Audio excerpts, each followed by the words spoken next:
Yun, good afternoon. Today we will discuss about the two-way sample test, z-test, and chi-square test. Um, First, here you will see the data set from my school, and this school wants to know that compare the GPA of the male and female student. To know that, we're using the two-way sample test. Two-way sample t-test. Basic statistics to sample t-test. We'll insert the GPA from sample, sample IDs from gender. Okay. This result, we will see that the p-value is 0.497 with that result that we need to reject the null hypothesis because it's above 0.05. Next sample is, for this set we need to use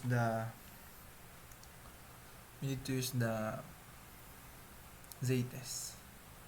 In this problem, a scientist for a company that manufactures processed food wants to access the percentage of fat in the company's bottled sauce.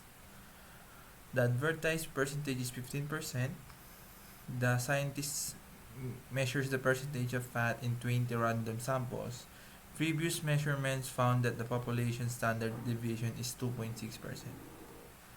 So in this problem, we need to know the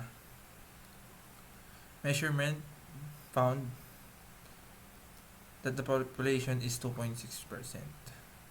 To know that, we will use the z-test. Stat sample z-test. Percent pass. Know the standard deviation of 2.6 and hypothesis mean of 15%. We see that in this result, the null hypothesis states that the mean of the percentage of fat equals 15% because the p-value is 0.012, which is less than the significance level of 0.05.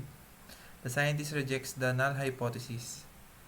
The results indicate the mean percentage of fat differs from 15%. Next, the chi-square. Machine ID. Chi-square. In this problem,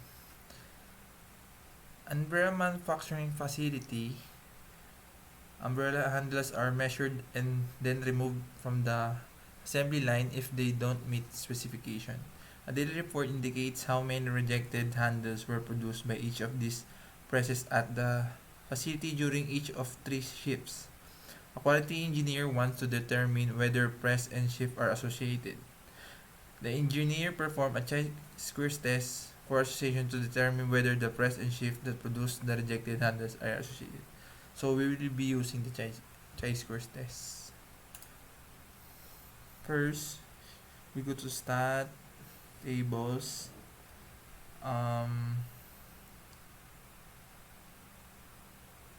chi-square test association. You need to use the columns containing the table of first shift, second shift, and third shift. Okay. And this is the result. 0.019. For this data, the person chi-square is 11.788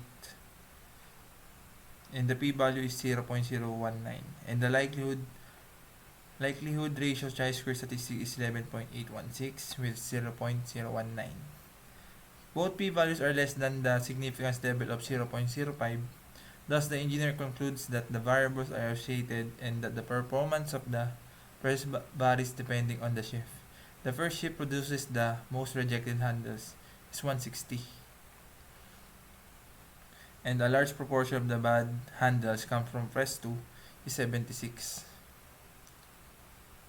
The number of bad handles produced on press 2 during first shift is much larger than would be expected if the variables were independent.